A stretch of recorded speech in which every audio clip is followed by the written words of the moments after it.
Yes, sir. Welcome to the React on the OBR streaming network. Good to see so many of you here. Much to discuss tonight.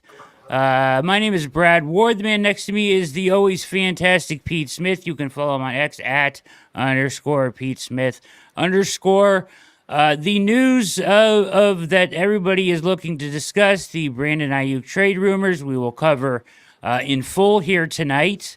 We will also hit on the stadium news as well. But we're going to hit on all of this. Pete, I want to get to you here and just see how you're feeling about things. But in the 30 seconds that I looked at Twitter before I came on the air, I saw the Steelers are back in it. They are in negotiations. They're now the leaders. Now, this is from all kinds of people, right? So take it for what it's worth. Just to give you a wide range of what is out there right now, it's just a lot of stuff. The New England's willing to make him a top 5 paid wide receiver. There's just a lot of rumors out there right now. It's kind of going crazy.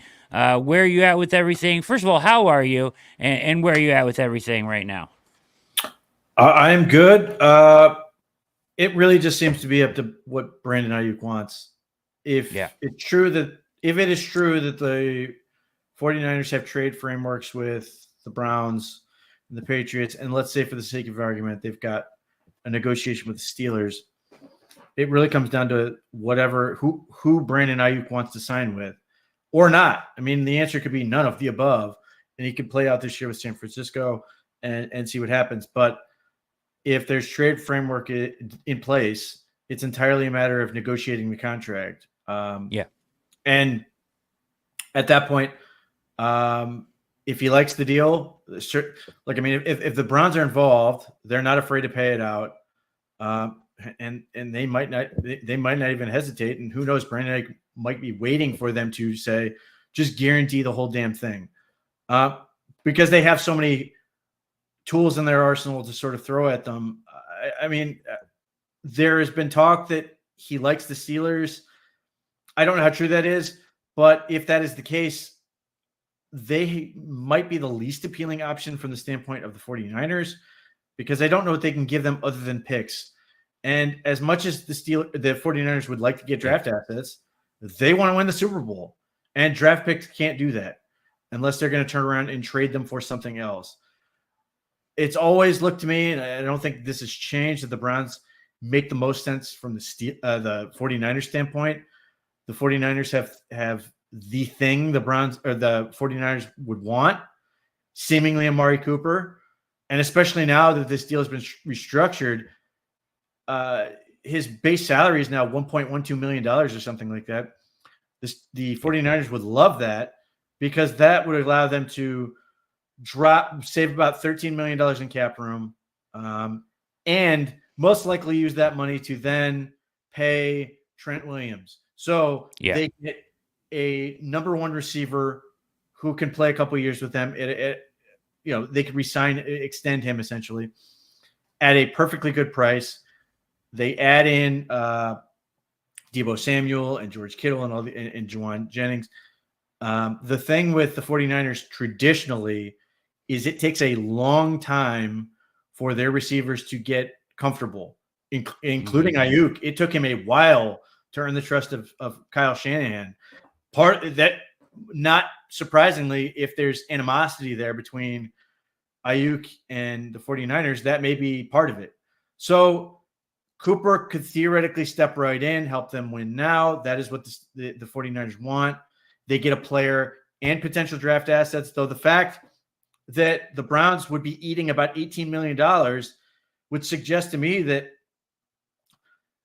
the 49ers would not get much in draft capital, with one potential exception. If the Browns are so gung-ho, if Andrew Berry is so locked in to get this thing done that he's willing to eat the $18 million, send Cooper and a premium draft asset, then, he has clearly identified that this is the guy. They have to have this guy. Now, here again, if that's the case, the 49ers must be begging Aiyuk to take that deal, because that is the trade they would want. But that's where I think things are getting a little complicated potentially. the Browns might be saying Cooper and a day 3 pick, Cooper and a couple day 3 picks over a course of a couple years. But again, all of this seems to hinge on what does Brandon Aiyuk actually want, other than premium dollars to be a highly paid receiver. The thing I would point out with the Patriots is they suck, and they're going to suck for a while. And Brandon Aiyuk has to look at that situation and go, I have no interest in this. One, I don't know how long that coaching staff or anyone is going to be in that organization. Right. We've seen a lot of the coaches. They were just in Cleveland. We've seen a lot of the front office. They were in Cleveland before this group. The coaches were in Cleveland. Yes. There's like a lot there. It would not surprise. I think Gerard Mayo is a talented guy, but it would not surprise me if, because of the structure they have there, if he's ultimately a sacrificial lamb, in which case, sure, Aiyuk could get paid. He could get a ton of money, be the number one wide receiver, and basically disappear because no one cares. So that seems very unappealing to me for their standpoint. So there's a lot up in the air. I would say that, like, it doesn't make a whole lot of sense for the Steelers to say they're out and then get back in. My immediate reaction would be to say that the 49ers need the Steelers the perception of them to be in. But here again, if it's ultimately Aiyuk driving this thing, it doesn't matter. Or if they have trade frameworks in place, that doesn't matter. So to that point, it does make me believe that the Steelers potentially are back in. I don't know what that looks like. And it may be a situation by being back in is a consequence of Aiyuk has basically said, I don't want to go to New England. I don't want to go to Cleveland. And re-engaged is the 49ers called the Steelers up and said, we got to get this done because he's not going anywhere else. As far as Ricky, I know I don't know him at all. I'm aware of who he is. Yes, he's gotten a lot right. So I have no idea. I mean, it's really different. And I'm not going to be one of those people who goes, well, he bought a blue check mark and goes, well, so that if he can just make up stuff or aggregate. I don't know him one way or the other. But I would say he can't really claim he's right if he said deals in place like a week or two ago, and then whether it's today, tomorrow, or whenever that the deal gets done, you can't then go back and claim credit. Like you can say, I had the interest there. And they were out yesterday. Deal is done when it's clearly not. Yeah. I think what's clear in listening to the things we do know, or at least what I would appear to say that if I were to break this down, what we clearly do know is that as of last night, according to some San Francisco insiders that I would give credibility to because they were very steadfast, a couple of them, in that this was never going to be a realistic thing that he got moved, came off of that idea and reported that the framework was in place, and that the framework meaning to me, Pete, the trade compensation from the Browns to the Steelers and from the Patriots the Browns to the Niners and the Patriots to the Niners. Meaning that basically, the ball's in Aiyuk's court. Like, they'll take the compensation that they've agreed upon in this framework. Either way, it's up to him to negotiate the contract and go from there. That's kind of the feeling that everybody kind of had last night. That's what I heard again today. Now, there has been this, like you said, Rappaport coming out, some other people coming out saying the Steelers are back in, some other people alluding to the fact that maybe he just wants to go to the Steelers. I don't know any of that. But to our knowledge, there was no report of any framework being done or completed as far as compensation with the Steelers in place, right? Yeah, they may be in negotiations, but it wasn't as far, at least it didn't feel as far along as of last night when those reports came out as the Patriots and the Browns were, where like San Francisco was like, yeah, we're good with what we're going to get. It's up to you, player Brandon Aiyuk. Yeah, and some of the things I've seen bandied about in terms of ideas make no sense to me. Greg Newsome makes no sense. The 49ers No. aren't stupid. They're not going to trade for a guy who we don't know when he will be back. Yep. They can say, we hope he's back for week 1 all they want. Hamstring surgery certainly doesn't suggest that that's going to be the case. Right. And the other one I keep seeing is offensive linemen. Unless it's for DeJuan Jones, I don't see why the 49ers have any interest. They have had every opportunity to spend real resources on offensive linemen not named Trent Williams, and they just don't. They haven't done it since Mike McGlinchey in 2018. That was the 9th pick overall, and then after his rookie deal finished, they let him walk. They've let any number of free agents go by the wayside and just sort of don't do it. They use the offensive line, other than Trent Williams, as a means to save money, just like they use corner to save money. They don't pay those positions. They pay linebackers. They pay defensive linemen. They pay wide receivers to a point with Deebo Samuel's obnoxious contract. And eventually, they're going to have to pay quarterback. And they've obviously paid Christian McCaffrey a ton of money. And George Kittle's gotten a good amount of money. So, like the idea that, one, they want Jack Conklin. Maybe they do, but like in theory, I should say that they like the player. The Browns would have to eat a ton of money right now. And then once he gets to San Francisco and let's say he plays out this year, then he's got salary for $14 million for 2025 and 2026. That's the 49ers don't want to pay him that much. If they would, they would have signed other guys. They seem perfectly content with the Cole McKivitzes of the world to just get by and get through. And then last year's draft, 2023, I should say, well, let's start with this year's draft. Everybody's talking how good the tackles were. They didn't take one. And then last year, they didn't pick until the 3rd round, and the first pick they made was a kicker. Like, they've had every opportunity to be like, offensive line is really important to us. We're going to keep grinding away until we find our guys. They don't do it. I keep seeing the other part of Jack Conklin is he may well be the best tackle on the Browns. They don't have the luxury to just throw these players away beyond the financial impossibility of doing it. I've seen Wyatt Teller's been name mentioned. They need Wyatt Teller. I've written and would still argue that he's the most important lineman on this team entering this year. And trade-wise, his contract is really cheap for somebody else. I don't think the Browns would just in general, his contract is getting to a point where it's pretty reasonable given the late adjustments to the market where guys are making like $20 million a year. Teller is not. But if we are to believe that everything is suggested, and with the way the Browns have drafted, guys like Zach Zinter or signing Javion Cohen after the draft and some of these other guys, they certainly seem like a team that wants to be heavy gap, blocking down, double teams, all that stuff. Wyatt Teller is perfectly suited for this. This is exactly what he should be doing. And here again, I don't know why the 49ers would randomly want to rate guard. These things don't make sense to me. So the one name that I guess makes sense that has been thrown out to me is Cedric Tillman. I don't want to do this. And Andrew Berry, if as you're often listening and watching the show, and I appreciate you liking, subscribing, and hitting the bell. Yeah, thanks, Andrew. I would much rather send Amari Cooper, and that will sound insane to people. But if you get Brandon Aiyuk, and Amari Cooper on the team this year, it sounds really good. And you have a lot of really good receiver talent with Jerry Jeudy and David Njoku. You are also then going to be without Amari Cooper after the season.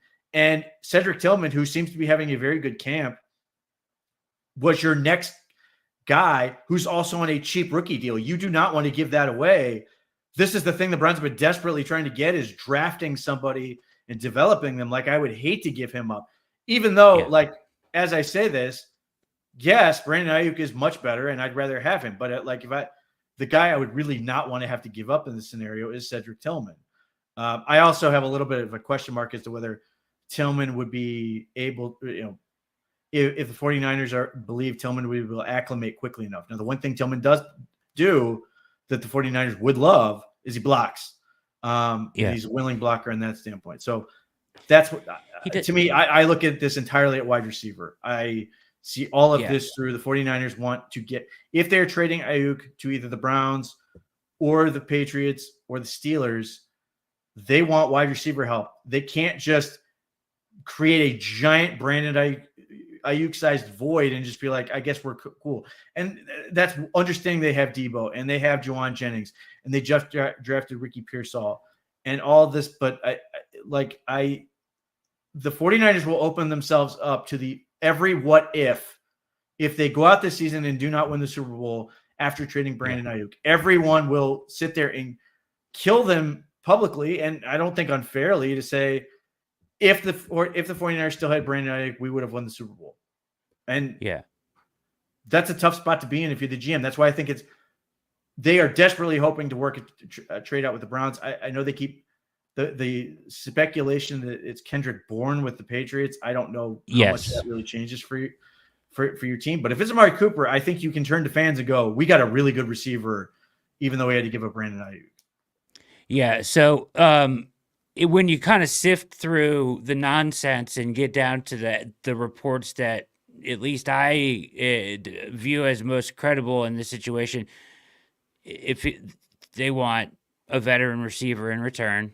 That's kind of been reported multiple times, and in that framework, they alluded to Cooper and they alluded to Bourne. Now, Bourne is no Amari Cooper by any stretch of the imagination, but he did spend time in San Francisco already. So if you're talking about transitioning, whatever, he's already been in that offense. So maybe that makes some sense. I would assume that would come with more draft capital in whatever framework they have in place, right? The thing that scares me, Pete, and we'll get into our first video here, though, is the amount of time that it's taken. So, and I know he's going to mull this over, and maybe he's waiting for somebody to just blow him away, like you said, with a fully guaranteed contract or whatever.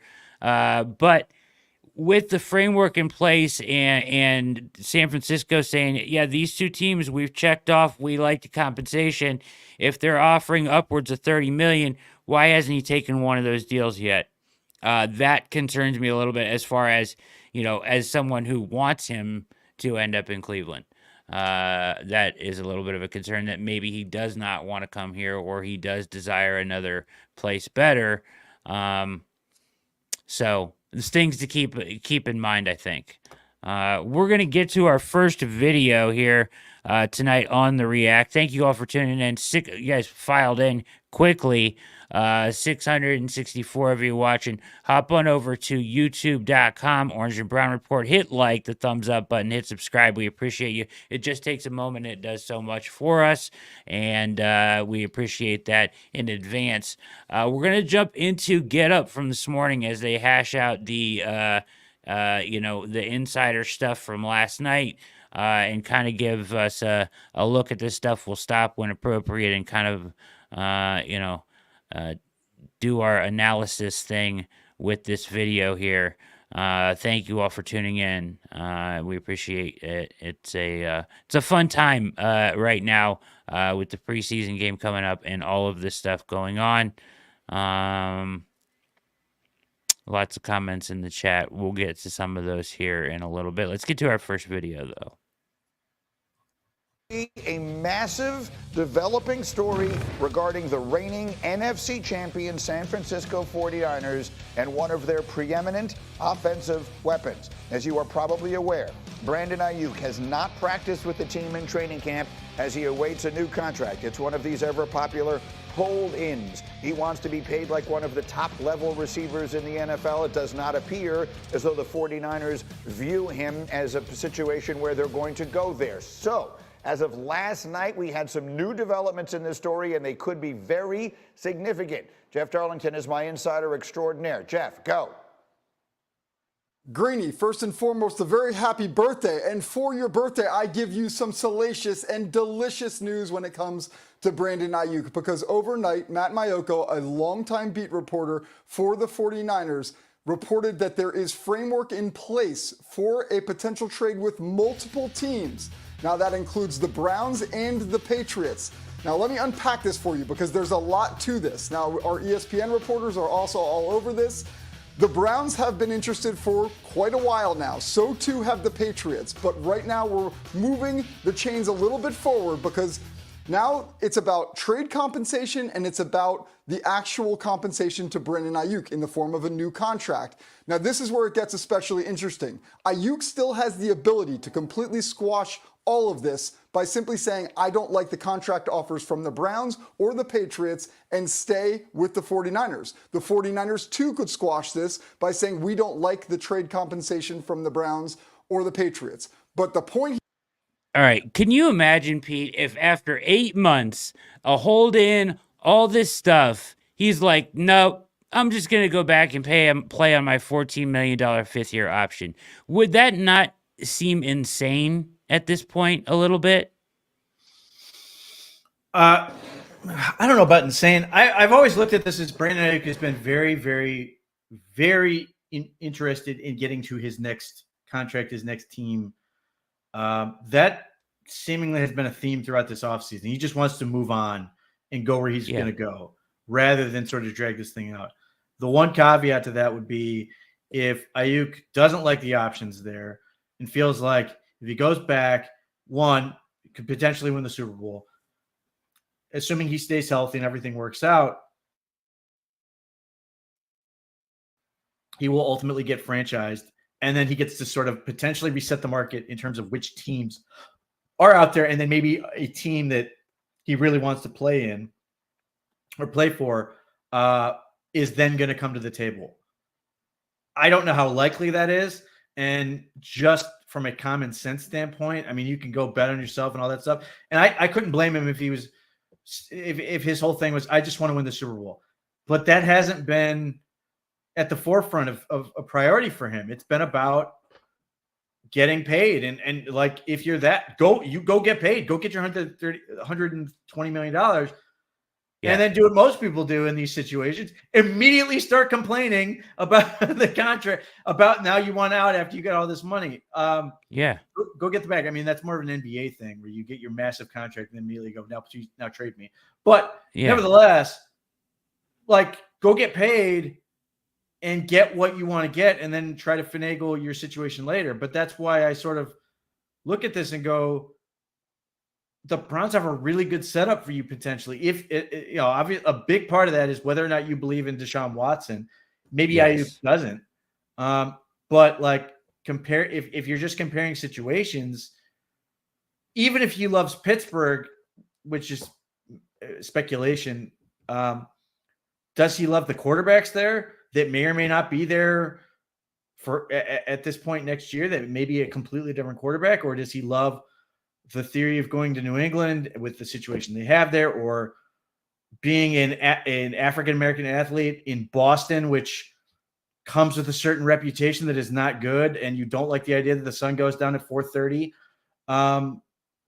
Like, it's not a popular location, especially, I mean, it's not an easy sell, and the Patriots are great, but they're awful. And maybe people can bag on, this is always an easy opportunity to bag on Cleveland, but like, I would assume, and granted, let's put this out there, that Aiyuk has been on the West Coast his whole career. Arizona State to the 49ers, and I believe he grew up on the West Coast as well. Maybe that's a part of it, but like, I got news for you. There aren't that many teams out there. You're going to have to broaden your horizons if you want to make sure you get paid. But like a lot of these guys, if he reaches out and sort of has friends throughout the league and sort of calls around and gets a sense of it, hell, he could ask his at least temporarily new teammate Jordan Elliott, who was just in Cleveland, or some of these other guys. How was it? Maybe that's part of what he's trying to do, is feel this thing out. I don't know, but like, based on everything Aiyuk has said to this point, his priority is to get paid and get to where he's going to be, and he does not feel like that's with the 49ers, so he wants to move on. So that is fair to wonder if this is taking long. Is that good or bad news? Is he trying to, sort of get the Browns to go with the Deshaun Watson thing? If he feels like he's got them on the hook, that they're into it and they're not going to back down, then he could do what Deshaun Watson did and make sure he gets the whole thing. And maybe the Browns are willing to do that. I wouldn't rule it out. if they've if they're willing to go for it and they're saying he's our guy, we want him. I mean, it's such an easy sell for the Browns to be like Brandon Aiyuk, Jerry Jeudy, David Njoku for the foreseeable future, and be like, wow, and potentially Cedric Tillman in that scenario. If he's what they've got, you've got 4 receivers that are younger. David Njoku's like 28 as the old guy. You can keep this thing going for years and years and years and have a really good setup. I would love to know what's inside his head thinking on that, where he's at in terms of how he feels about it, the potential match with that group, with Kevin Stefanski, all those other things. But there's got to be a part of him who's like, man, that's got to be a pretty good setup. Yeah, I mean, it's just it's so crazy to think that after all that time, and he gets here and he has 2 teams offering him presumably the contract that he wants, over $30 million per year, whatever that is, to just back down and say, no, I'll pass on those options and go back. That I would be shocked, I think, at that point, if that happened. But we'll see what happens. I know they keep throwing that out there as a possibility. I just heard somebody on 92.3 The Fan about a half hour ago from San Francisco say that at the end of the day they think he will stay there. I just don't get that. I mean, San Francisco's not going to come up to $30 million. So either he's going to go down and play on this 5th-year option, which is half of what he's getting offered right now for this very season he's about to play in. Makes 0 sense if you've come this far. I think you would end up somewhere. So let's right. Yeah, I mean, the only other dynamic I wonder if he's one. I don't think any player in this situation hates the idea of being romanced and recruited and all of that. So there's an element of like just being able to enjoy this moment. And if that's the case, who might argue with him? Like, I get it. Yeah. The other part is, is he trying to play up the Steelers and Browns against each other? Yeah. Part of me can't help but wonder that if the Steelers were seriously willing to step away from the table and said, we're out, we're done, if they didn't then come back and go, man, if he goes to the Browns, we're going to have to deal with this guy for the next 5 years or whatever it is, and go, man, we can't let them have it. Or at the very least, we're going to try to jack up the price or something like that or whatever. That I think you can get into the situation where the Steelers are not only looking as we want Brandon Aiyuk and we really like him and we're willing to do this. And the 49ers to this point haven't been willing to agree to that.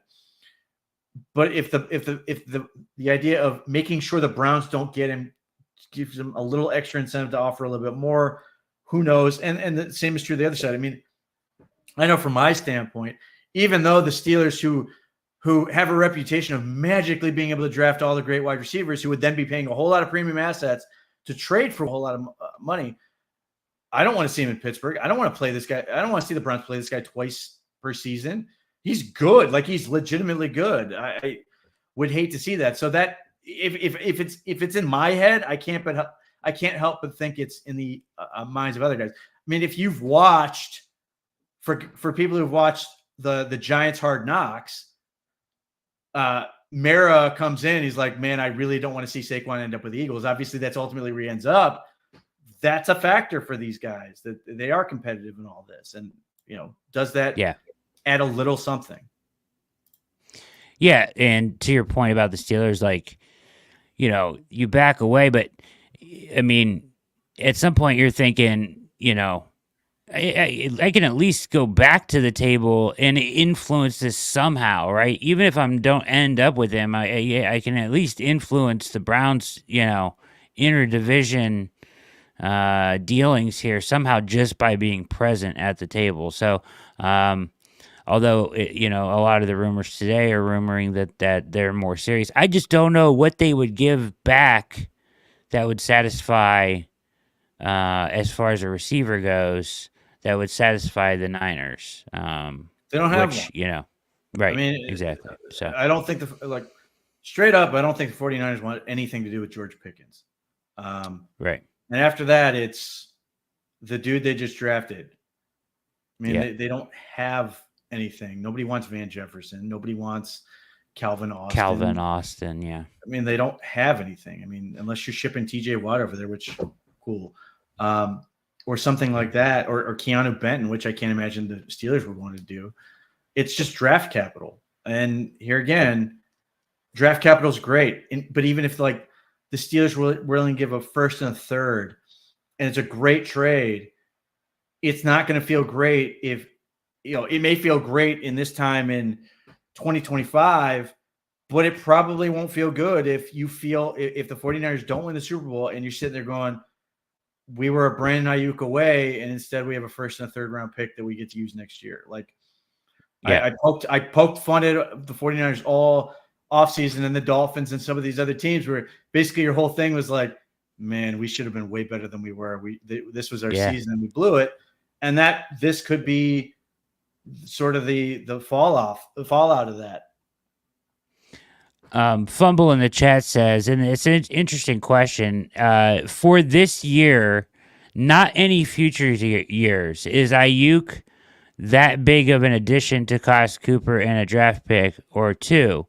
So if it was 1-for-1 years, I would say no. You make this deal because you get your number one of the future because he's 26 years old and he's an ascending player, correct? It's that. Yes, that's a big part of it. I think Aiyuk is better than Cooper. Yeah. I think the data and all that backs that up. And if you're saying, is it a big enough upgrade? I don't know. But what I do know is the fact of the matter is the Browns weren't willing to commit to Cooper beyond this year. And the fact that they weren't willing to do that then leaves the door open for not feeling great about this situation.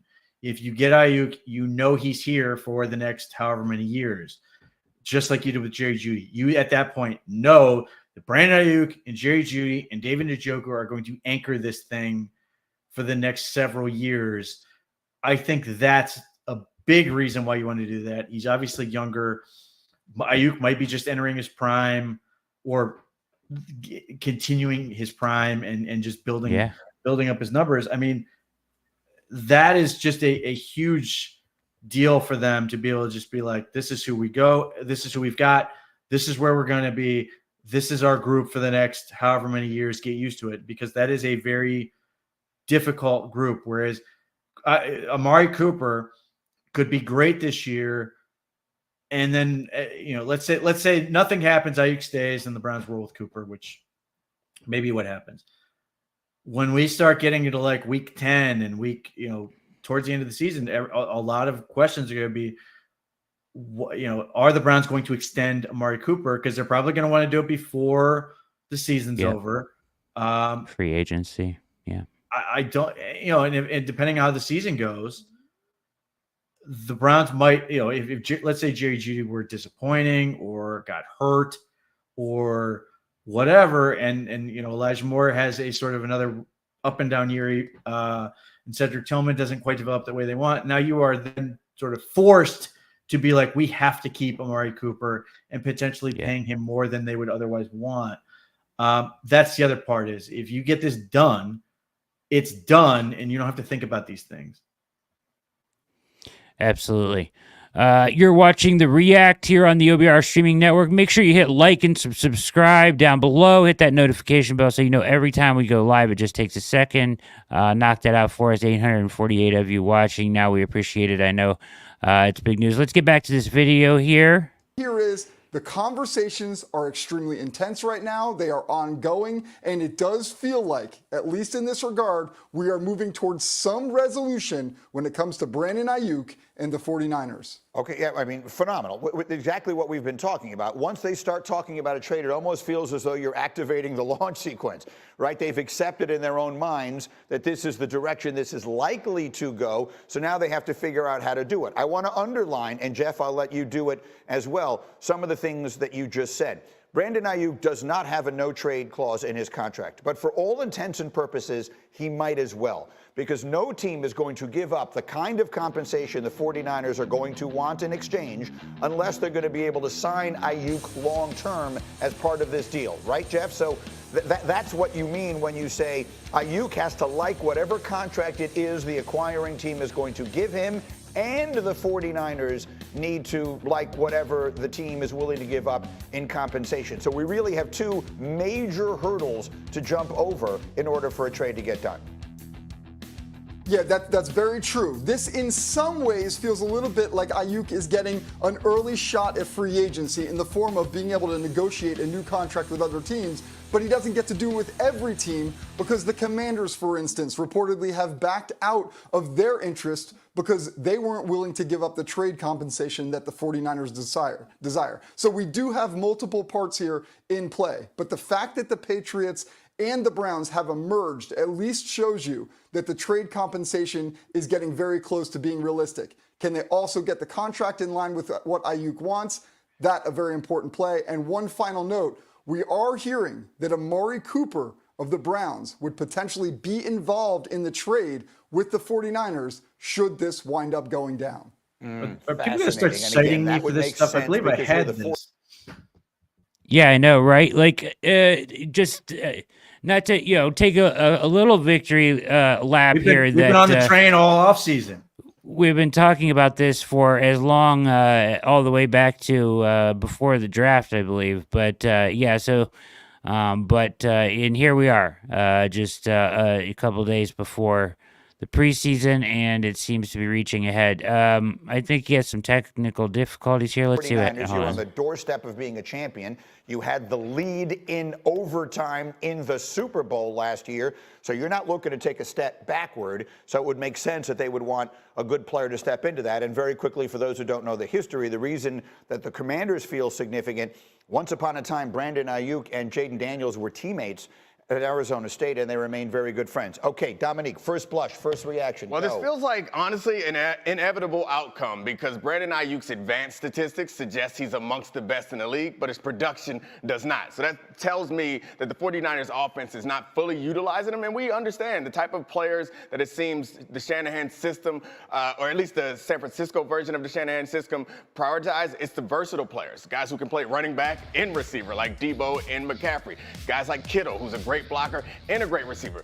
Brandon Aiyuk is a traditional great X receiver. Someone else is going to pay him top of the league money to be that type of player. The 49ers is not that place. They pay top of the league money for guys like versatile players like the running back and the tight end and the receivers that they've already built their offense around. They also have an all-world offensive tackle they need to get paid at this point as well. They're having contract problems with him. And as I bring Tim in, Cindy, can we just put up A29 just to make sure everyone understands when Neek talks about production?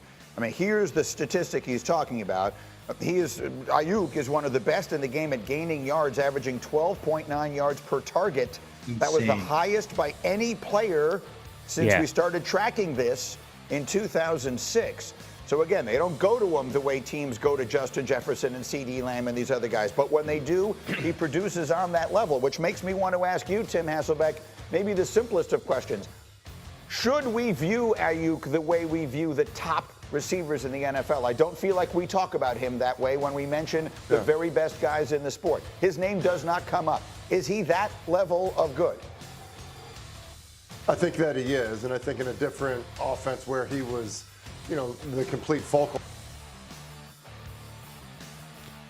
All right, we'll stop it here. But do you agree with that? So the overall stats, to Greeny's point there, are not, Justin Jefferson, Tyreek Hill-esque, but the underlying stats are, and he plays an offense that throws the ball less than any other team in the entire league.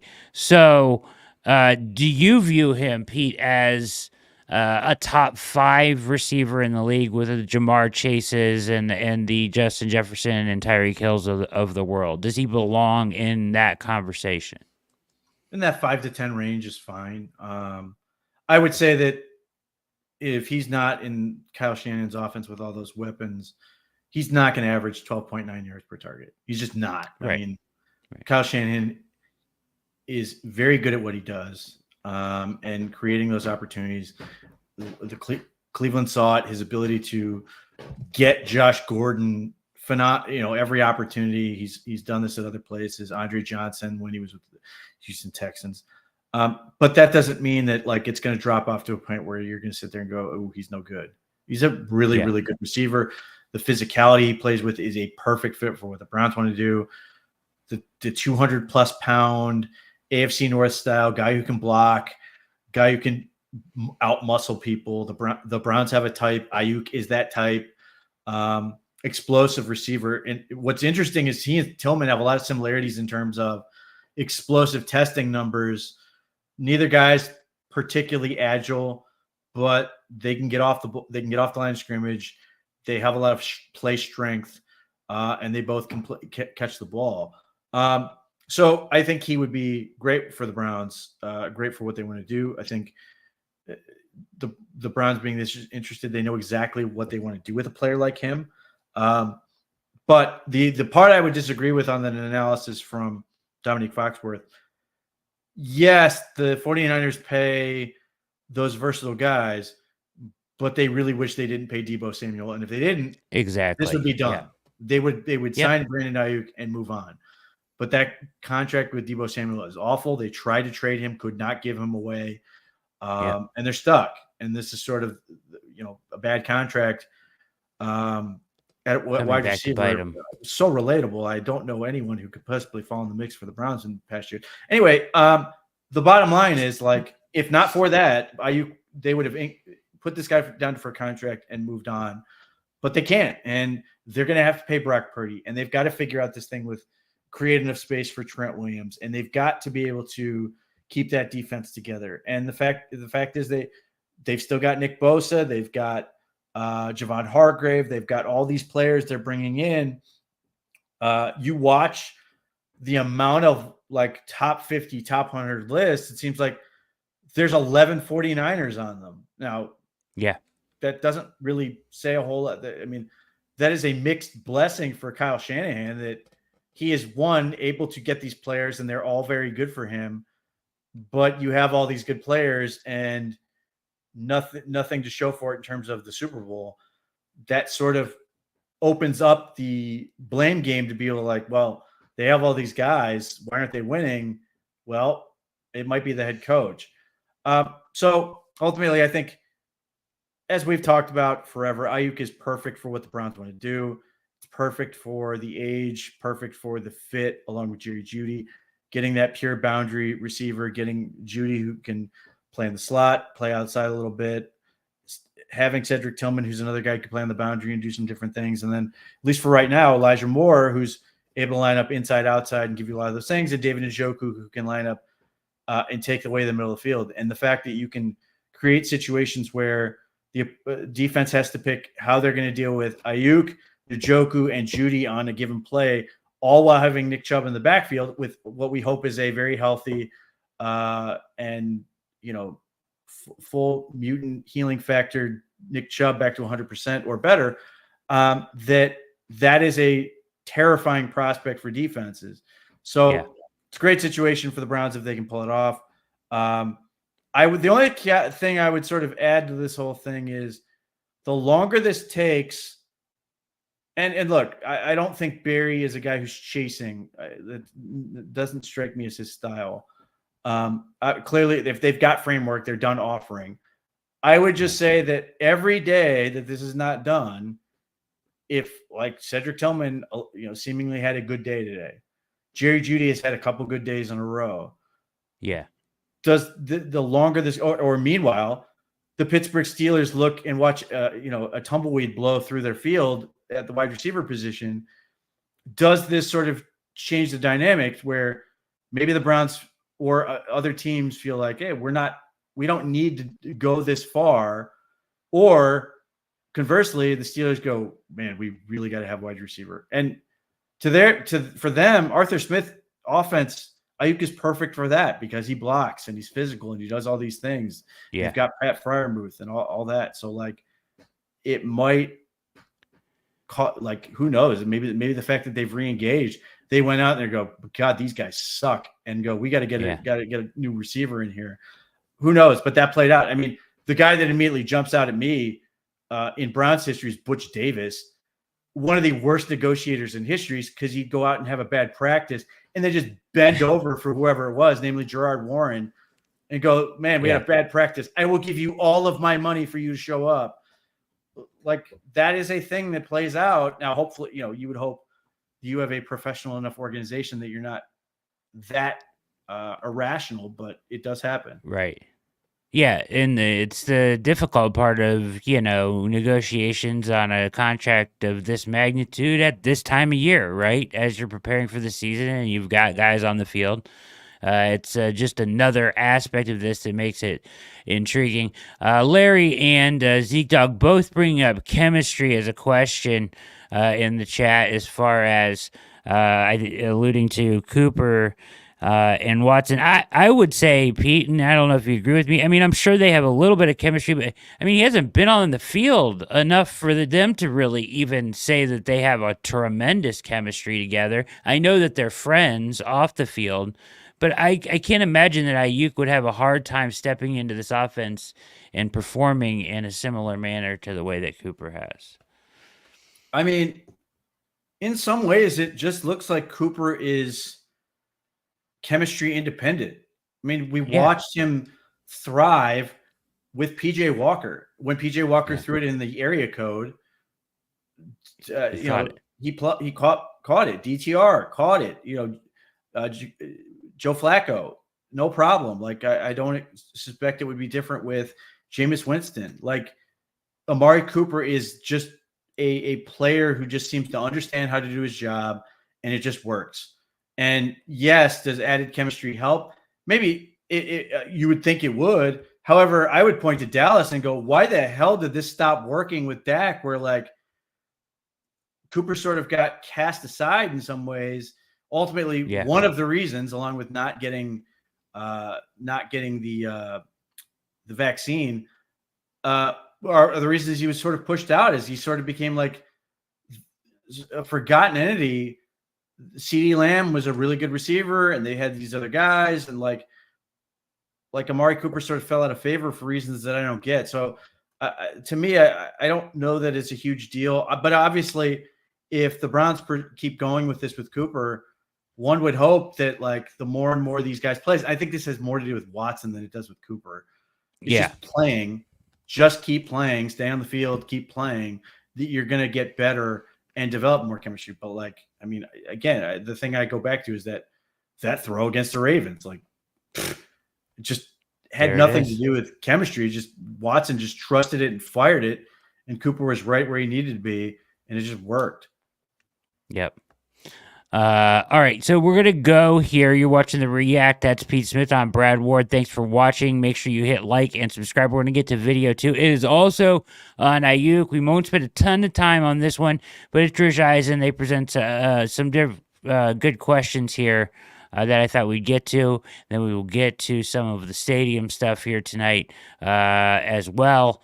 So let's hit this one.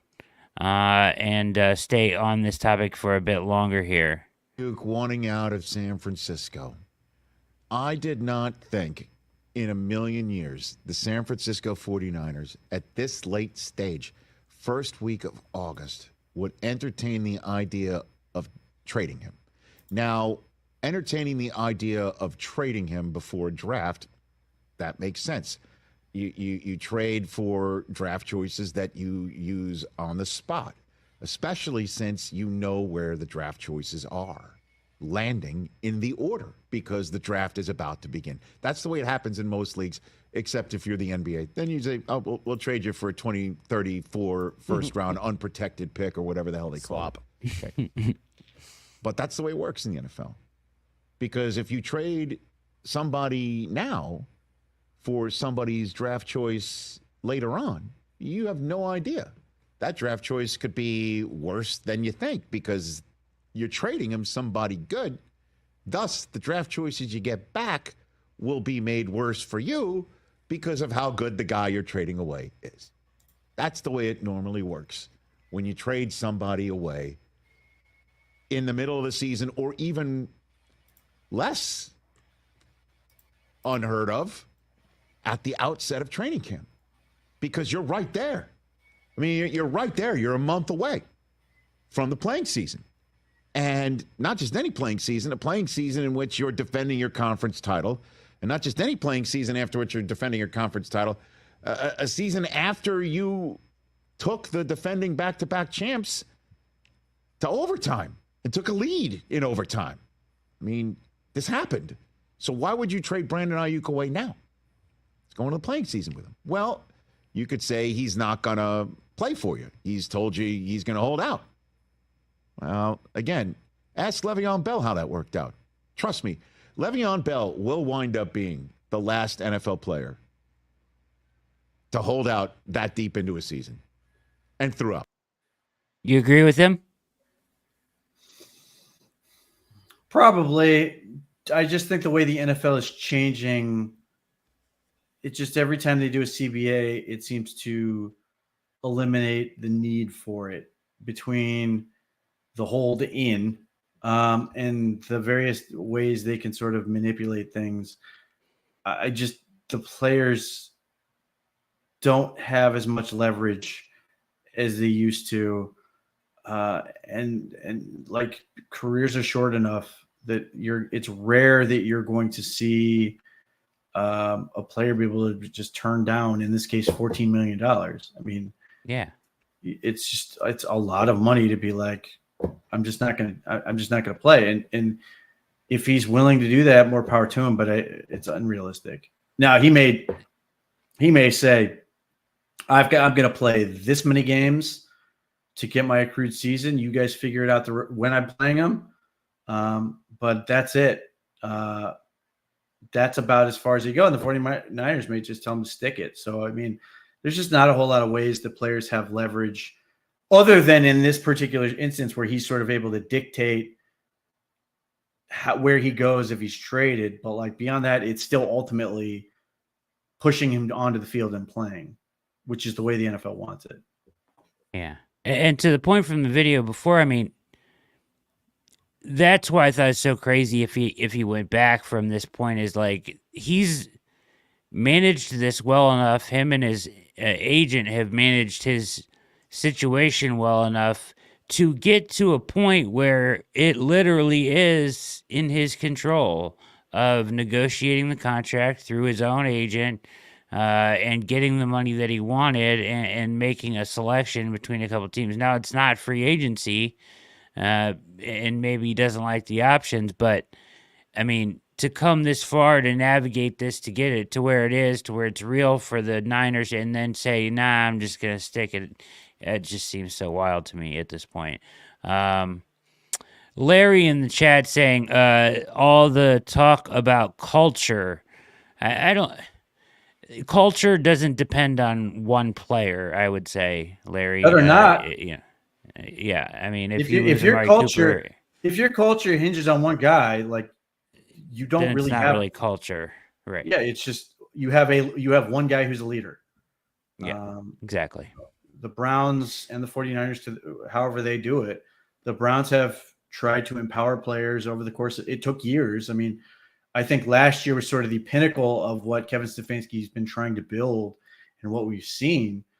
But yeah, I mean, it cannot be one guy. No. You've got to, and the Browns, to their credit, seemingly, with some of the stuff they've done, including going back to the Greenbrier, prioritize it, because every season is different. You cannot just assume from one season to the next, because you're going to have a different team. There could be a lot of different players, even though we can sort of look at the Browns and go, well, they've got 9 starters or whatever it is on defense, and so many guys are staying on offense. Like, it's still a different team. It's a different year. You've got to put in the work, the time, the energy to keep that going, to get those results. You certainly cannot just go, I guess we have a good culture now, and then just go, because it will fall apart.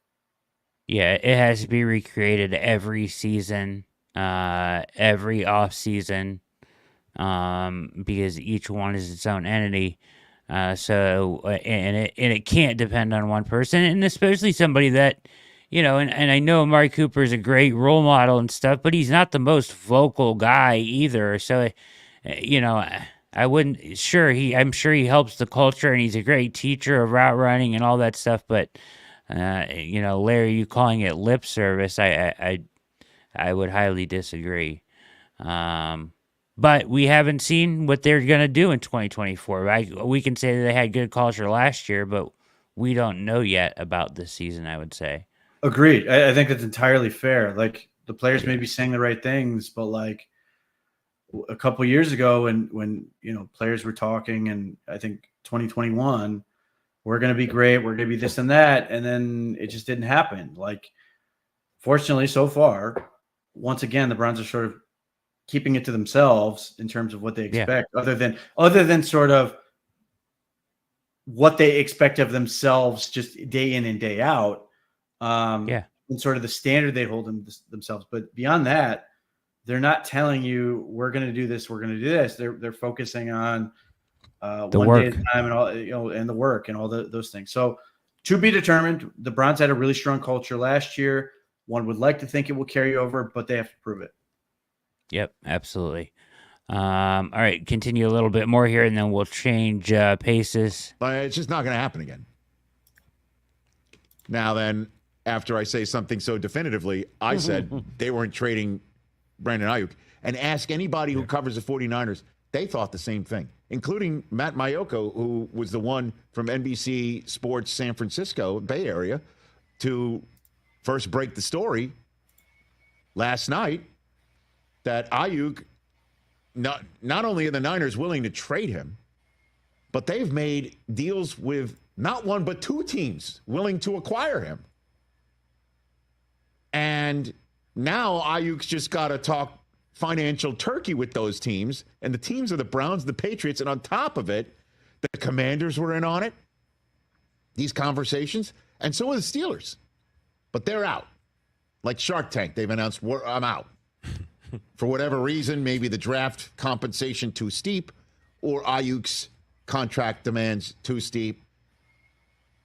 Commanders make sense because Aiyuk was the one, Jaden Daniels was the one who was FaceTiming with Aiyuk when Aiyuk first placed out into the social media ether that the Niners didn't want him anymore.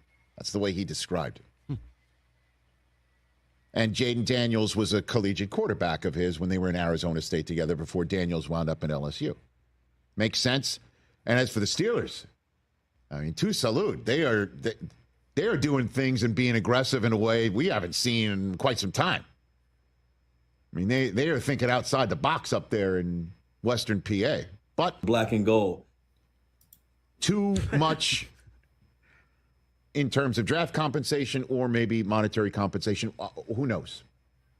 Or it could have been who the Niners were asking back, because this is what makes sense.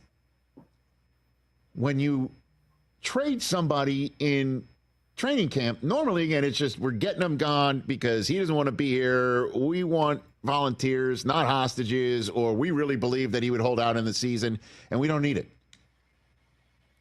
We'll take the draft choices. That's it. But according to the reports that are out there, they're getting, if Aiyuk chooses the Browns, Amari Cooper back with the draft choices. And if he chooses the Patriots, they're getting Kendrick Bourne back, not just in a trade, but period. That's Bourne's played there. So he could plug and play, right? Correct. Seemingly. So they're getting players back. And if they get them in now, they can hit the ground as running as they possibly can in time for week 1 against the Jets on a Monday night. So, how's that for a plot twist? Oh, bum, bum, bum. So the question is where the Niners are basically like, we're out if you want to be out. If you want to stay in, let's talk about the contract that's on the table, I guess. How much better is the contract going to be offered from the Browns or the Patriots for Aiyuk compared to what the Niners are doing? They're basically letting him be a free agent right now, as long as the team that is that he's willing to take a contract from goes ahead and hits the compensation that they're willing to trade Aiyuk for. And it appears, certainly with the news that the Commanders were in and the Steelers were in and that they're out, that Aiyuk, I guess, has previously identified these teams. And these are the two who said yes to the Niners' liking. And Aiyuk now has to decide between the two of them or to stay put. And that is fascinating to me, because if it's financial apples to apples, sorry, Chris. How does he not choose the Browns? Team that went to the playoffs last year, has Deshaun Watson as a quarterback. How do the Browns afford him? Shut up. Very good question. I don't know. I mean, well, I guess if you get... That's how. If you get... Well, hold on a second. How about this? You get Cooper's money off the books. I think they added an extra 5 to his 20. That's 25. Based from what I saw on Spot Track or Spotrack. I guess I should find out how you pronounce it. Go to Over the Cap. I think it's Spot Track. That if you get Aiyuk now, it's 1 year for $14 million and change. True. And then you can then do a contract extension for future years. They'd actually and it's no dead cap on the Niners either for trading him now. So you could actually, based on that math alone, save money if you're the Browns? Not anymore. Yeah, so I wanted to get to this point so we could hit on this, and you know, perfect timing by my guy Chat in the chat asked a question that goes right along with this. I know we hit on it a little bit already. Is Cooper on a $20 million guaranteed with 5 incentives? Theoretically, yes, but the Browns already restructured this deal. 18.76 of it into a signing bonus. And the incentives, I saw 3 of the incentives, Pete. I don't know if you saw this. They're difficult. They are not. They're not attainable. One of them is attainable, but the first team All-Pro, second team All-Pro, and then like 1271 yardage is the one that seems the most attainable. That would be 1 million, and then there's 2 million that I have not been released yet. I don't think, but I don't think the All-Pro is very attainable, right? Either first team or second team. Just a really difficult thing to attain with the amount of talent at the position and in the conference, and yeah. So contractually, to answer your question, Chat, and to correct the show, Rich Eisen, a little bit here. The Browns' base salary owed to Amari Cooper now is $1.24 million. They have this year $30 million dead cap on him. After this season, it would be 22 dead cap moving forward. So even if they cut him after this year, Pete, they're still going to have that dead cap. I mean, because that's from one signing bonus when he came over initially, and they redid his contract, and then the second signing bonus now. They're overlapping to the point of making like $7 million in prorated signing bonuses again on top of his base salary of $1.24 million. If they were theoretically going to trade him, they would be trading the Niners Amari Cooper on a $1.24 million deal, as you alluded to earlier, which changes everything. Now, I did see Jack Duffin mention that to make this work, the Niners could do the same thing to Aiyuk's deal, which to me doesn't make any sense because you're going to cancel out this year anyways, right? When you sign the extension. So ultimately, what that would probably look like, that's a really difficult thing to sort of do for the 49ers standpoint. What you would do, sort of restructure it so it's basically that $1.24 million. Yeah, you would have convert the other 13 or whatever it is into a signing bonus.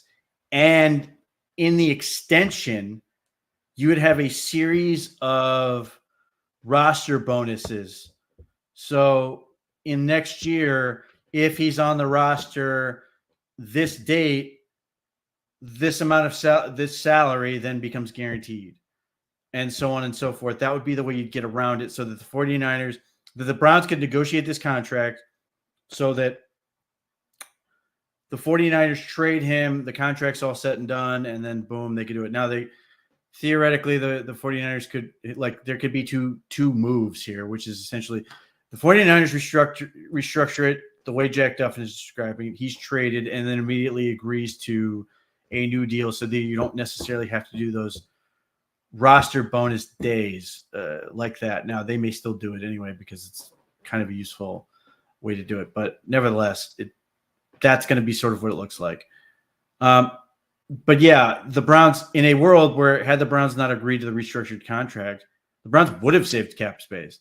They would have cleared the $20 million owed to Cooper, sent that to San Francisco, and gotten Brandon Aiyuk, who is then immediately dropped down to the $1.24 million plus whatever signing bonus they gave in that respective year. But yeah, you'd save that money, you roll it over, and start building adjusted cap space to sort of continue to pay down some of Ayuk's money in following years. Now, the thing that is painfully obvious that would happen, and this has been likely to happen no matter what, despite how people want to paint this, like Deshaun Watson's going to get restructured. It would have to at this point. Going to happen. Yeah. Because they need to then lower his cap figure and then roll all that money over so they can keep paying for this stuff. And no, that doesn't really change anything in terms of how the Browns go. Basically, if you want the Browns to keep spending money, you need them to restructure Watson's contract. It has nothing to do with dollars and cents. This is the accounting mechanism. It's not going to change how much Browns pay out. It's only going to change how the Browns account for it. They would be fine. You won't miss it. But for the time being, like, the Browns haven't had to do this, not because they don't want to, but just they don't need to get to it until they need to get to it. So yeah, if they bring in Aiyuk, then yeah, that would happen. But since the Browns did restructure this, the Browns would then have to eat $18.76 million, which would theoretically factor into how the 49ers, what they would get back in trade compensation. Now, maybe they work it out like Jack Duffin's theory, which is really interesting. It's never been done. So it'd be a hell of a way to sort of introduce this concept. But like, I guess I kind of am missing how that would even work, right? Well, like, ultimately the Browns would still end up eating $5 more million than the 49ers would in this swap. But it's the difference between eating $5 extra million, versus having another 13 million or whatever it is on the books. Because then they would turn it around. I get it now. Okay. So because you don't have to do anything with the 14. I get you. So if that doesn't happen, then the Browns are going to price in the fact that they are doing this favor for the 49ers and saying, we are eating $18.74 million. We are taking that off our draft capital. Like, it's the reverse Osweiler situation where you are eating this much money for them. We're not going to offer as much in trade competition. That you're basically you're eating money for the 49ers to be able to facilitate this whole thing. So they get Cooper a rock bottom deal for this year. Maybe they extend him, and then they can afford to sign Trent Williams, potentially do something else. But like, then it becomes, theoretically, in my mind, it would become Cooper for Aiyuk and, day 3 pick or a couple of day 3 picks, as opposed to Aiyuk in a second or third and change, which is sort of what I thought this would look like when it was the whole $20 million. So it's just the way the Browns would have to finagle it would just change a little bit. They can do it. I mean, they can do it. They can, not only can they do it, but they can keep this thing rolling as long as Jimmy Haslam is willing to keep paying out this money. And the fact that they're in this conversation, that they're at this point, suggests that there's no stopping in terms of Jimmy being willing to pay this out and continue to let money fix any potential cap room and continue to operate well above board in terms of overall cap space. Yeah. And the idea that at least the report from who I would, deem the guy who, came out with the report, and the guy who I give instant credibility to because he had been steadfast in his belief that this wasn't going to happen, said the framework is already in place. So basically, this has already been figured out at some level. Yeah. You know what I mean?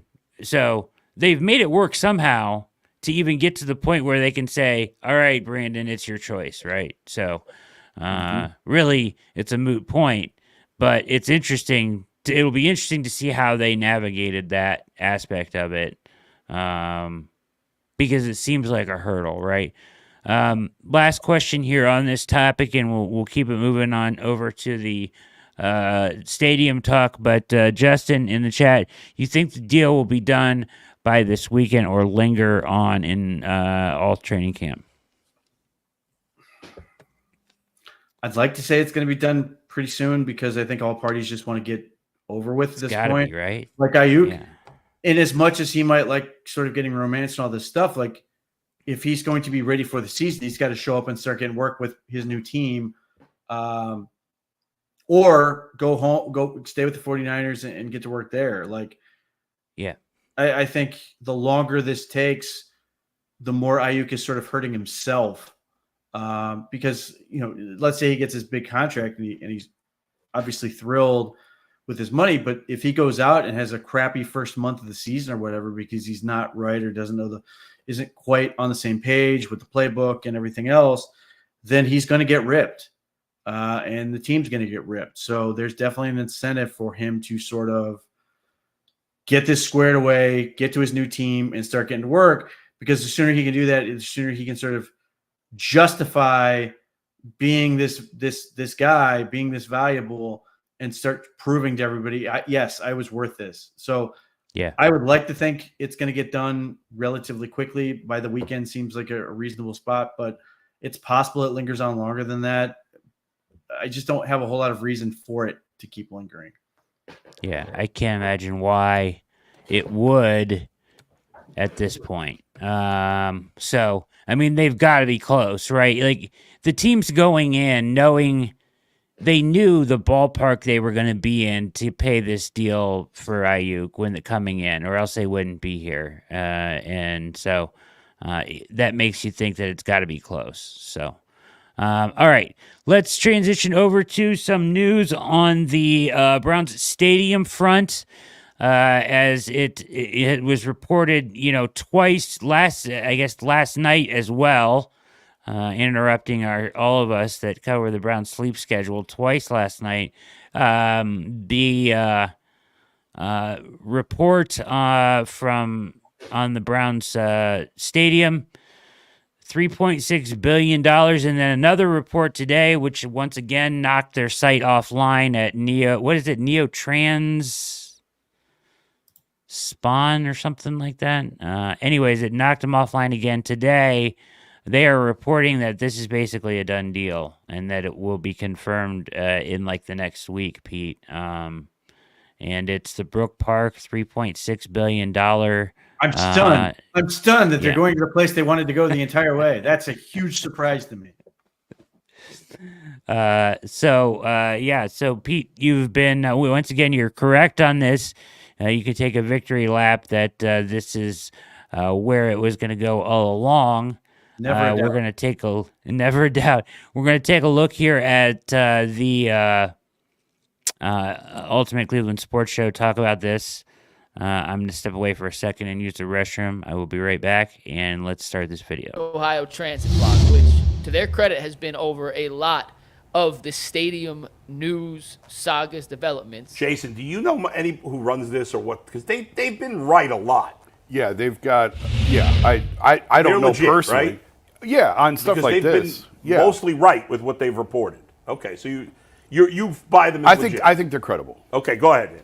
So they put this out late last night that a $3.6 billion, that's B with a $1 billion stadium and development, is happening and will be revealed in the coming weeks. It'll be built on the Brook Park property that they were the first to report that Haslam's bought a few months ago. In their article, They mention that an estimated $2.2 billion of that $3.6 billion will be used to create a new dome and parking spaces. According to the article, I'm going to read this word for word, and I quote, half of that $2.2 billion will be privately funded and create new tax revenues that will fund the other half, end quote.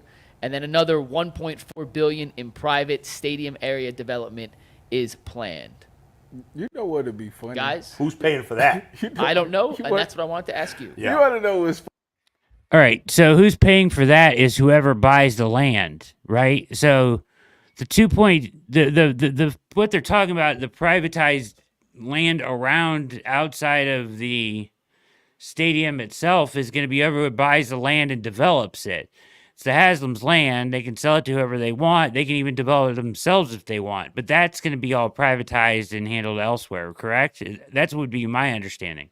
Except I don't think the Haslams have any interest in selling it. I think they want to lease it, do it partner themselves. with Yeah. it. I think they want the stake. Now, that could realistically turn into selling it to a very select group of buyers that they are very happy with. But I think they want a stake in that. So that part I'm not worried about. That part doesn't matter to me. Now, I like theoretically what that would mean and what that could look like and all these things at the airport and trying to create this sort of like almost like independent like world. You could fly into the airport, take an Uber or taxi, whatever, and then basically be able to walk wherever you wanted or not really need to rent a car to be able to sort of enjoy all of this stuff. That is an intriguing idea. I think that makes for an interesting sales pitch when you're trying to get the Eras Tour and the Big Ten Championship and the Super Bowl and all these various events where you can say, hey, you can fly here. We've got hotels, restaurants, all these sort of things you can go to, and you never have to get in a car or anything other than getting from the airport. Like that is super appealing to them.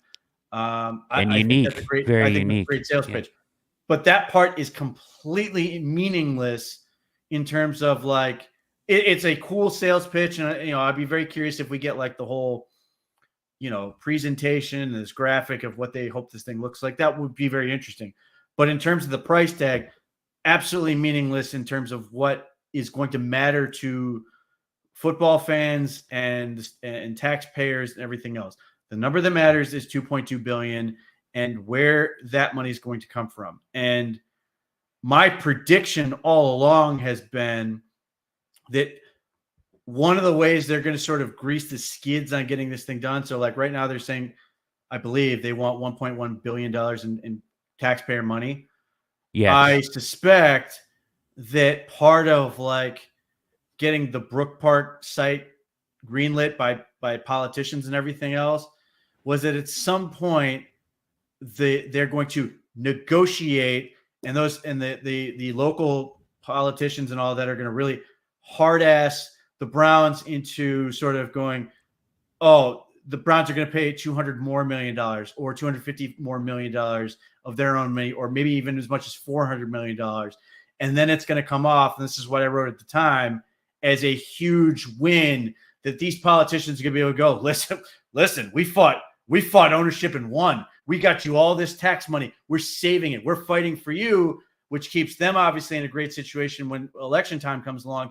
Meanwhile, the Haslams get what they always wanted, which is in this case would still be, $700 to $900 million in taxpayer funding for a project they can afford to build themselves. Like $1 of taxpayer money they get for this project is a W for them. Any money they don't have to put themselves, any money they can try to cast off as well, we're going to bring in this to the community in terms of revenue and all this stuff, which I'm always super skeptical on. I would just say get your money up front, pay for it yourself, and you can enjoy all the profits that you think are going to come from this. But like, that's where I think this is ultimately going to go. And we're going to go, oh man, $1.1 billion. And then the Haslams are going to come in. Well, listen, we're only going to charge this much. Look how great we are. Look how willing we are to sort of help the community out and put in more money for this thing that is going to give us a license to print money, both on the stadium, events, and more importantly, and most importantly, the thing they really want, parking. Yeah. they're going to get into this here and how, at least in their perception, this is going to go down. I have questions. I will pause and ask. Funny about this is that when did Mayor Bill say he wanted a response by? August 14th. He just got his response. So what would be funny is, and very Jimmy D. Haslam is, on that day, they announced this right here, like, this is our plans, and then telling them that's his answer right there. That'd be funny to me, and I can see it happening. Yeah, no doubt. I mean, every time I have this conversation, I always take, I'm excited about this, Jason. I don't know how you feel, but I'm excited. But I obviously there's some fallout for businesses and other things in the city.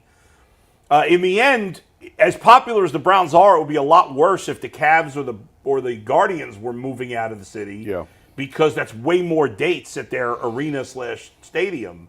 Whereas the Browns, it's only, including the preseason, 11, 10? 10 games, including the preseason, maybe some playoffs. Throw a playoff game in or two. Having many of those.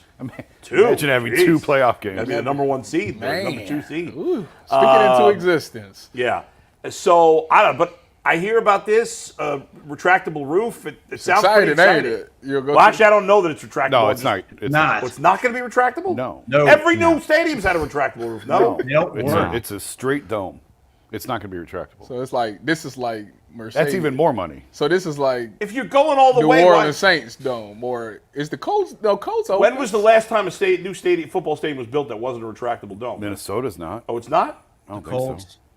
I don't know about that. I think they're called open air domes because they have some sort of like airflow through it, but it's not retractable. That's crazy. I've played in that dome like 3 times, and I can't remember if it's open. I don't think it is open. Minnesota? Which one? It's a glass roof. No, I don't think it is. It's all glass. It's all glass. It's beautiful. Okay. Correct. Yeah. All right. So probably not a retractable. For anybody who didn't see this, the Bears setup is exactly the Bears thing that was presented is not retractable either. It is that glass dome on top. It looks spectacular. But yeah, they're not messing around with a roof, opening and closing it. I mean, the mechanism for that is incredibly fragile, breaks easily, requires a ton of maintenance, not worth it as much as you'd love to be able to go, oh, this picturesque, beautiful day, open up the dome. It is a nightmare. And they have at least talked about in some of the primary renderings of it will be like some kind of translucent material that will bring the environment in and make it. I mean, it's going to be spectacular. Once it's built, if it does get built, which it sounds like it's going to be. The other thing I would say about it is that as far as the other domes, right, or the other places that do have retractable roofs, Pete, they never open them. I mean, they're never open. They keep them closed most of the time. So it's rare that they do it because, again, it's a maintenance nightmare. Too many things on those things can easily break, and the repairs are extraordinarily expensive. It's not worth it. That's why nobody's doing these anymore, because there's too many bad situations. The Bears are going to go with their thing. The Colts, you mentioned the Vikings. Like, there's no benefit that's enough to sort of get you to pay. And the cost of getting it retractable is an estimated another $500 million. Like, come on, it's stupid at that point. Yeah, absolutely. No, it's definitely not. What about Atlanta Falcons? It is. It's like it opens like a flower petal. It's wild. That's not what I think of. But they never open. Like, rarely is it open. The Colts open theirs. A lot of them are. I've been to the Colts. All right. Well, I've got us bogged down on that. Forget that. Yeah. So it seems like it's happening, though. Are you going to go to a Browns game if it's a dome? I'm more likely to go. So now you're not likely. Although, to be fair, when I would go, I was only sitting in the press box anyway, so it didn't really matter that it was cold. But that's nice. What? What are you looking at me for? I just said nothing. Are you happy that there's going to be a dome? I'm conflicted. I've been team dome all along. I've wanted a dome, but I do worry about, number one, the price. People have no idea how expensive these seats are going to be to get in there. It's going to be outrageous. It's already outrageous. They're going to be more. They're going to price out fans who've had tickets for 30 years. Yep. They're not going to be able to go. They're not going to be able to afford. Agree with this?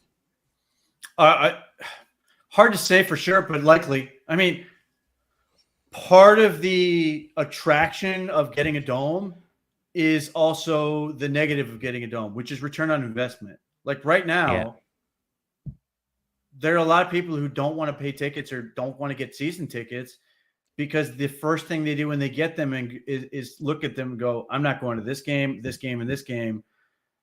And then they struggle to get anything resembling value back on them, and they just take it as a massive loss. Or you have like the Saints game, which is just a complete loss.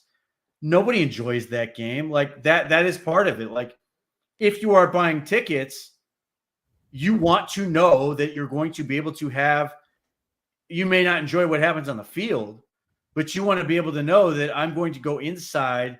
It's going to be a game I can enjoy. Obviously it's different because basketball doesn't work like this other than the few times they tried it on aircraft carriers with really bad results. Imagine if it's an open air basketball thing. Like you don't want to sit there freezing. You don't want to sit there freezing cold just trying to watch a sporting event. You want to be able to go there. And particularly if you have a spouse who is not interested in sitting freezing cold or kids who don't want to sit there freezing cold, you want to be able to pay money knowing I'm going to have a good time. I'm going to be able to go to this and it's not just going to be a battle of how long can I endure this? And that is a big thing. Now, and there are people that are going to be like, I'd be willing to pay more for that.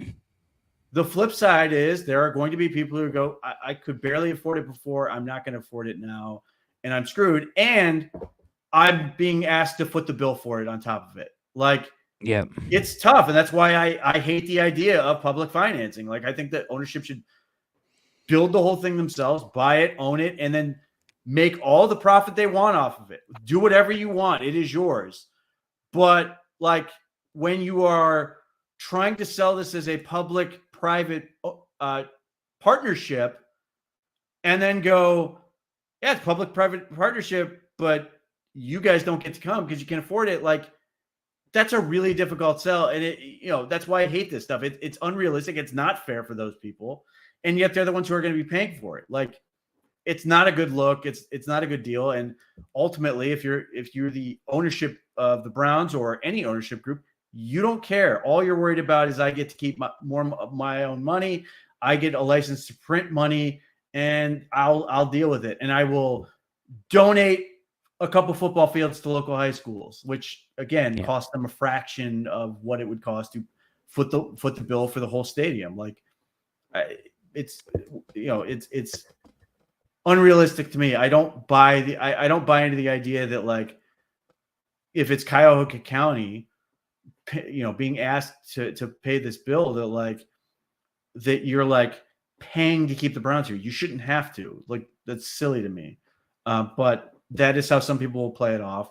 And some people will pay that this is the price of progress. Now, ultimately, the biggest takeaway from this is the stadium as it is now is completely unworkable. The renovation was a lie the whole way. They never had any interest in it. They threw it out there specifically to get people to go, this sucks. I'm not interested in renovating this dump. And speaking of that, they just had SummerSlam or whatever.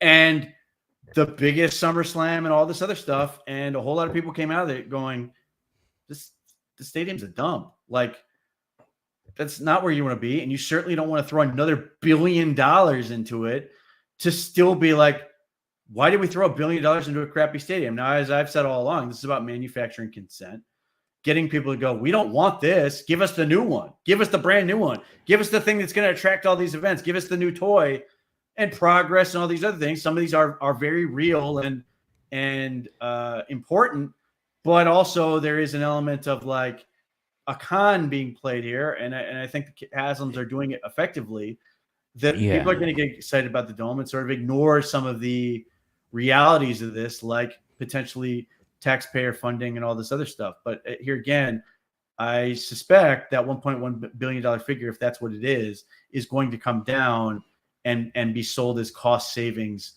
that the Haslams are more committed, that these guys are champions of the people and all this other crap.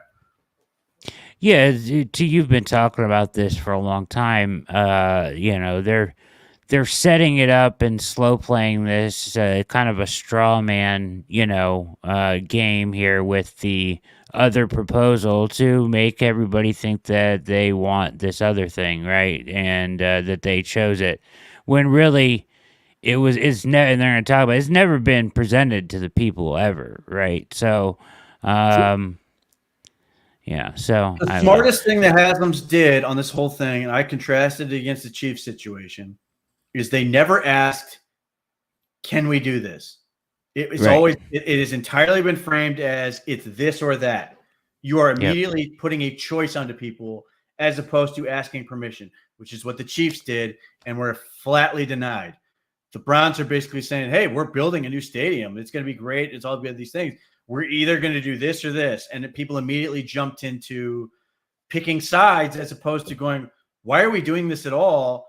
Is this even a thing that should happen?" And that's really smart on their part. As I've said all along, I think the Haslams have dotted every I and crossed every T before this thing ever came out. They've planned with as much precision as possible to avoid any hurdles that they could deal with, because ultimately Jimmy Haslam is a multi-billionaire who's going to get exactly what he wants. And he basically, to his credit, I suppose, in this case, basically said to his people that he's hired to sort of, to spearhead this, take care of this, get it done so that I get exactly what I want. And to this point, that's exactly what's happening.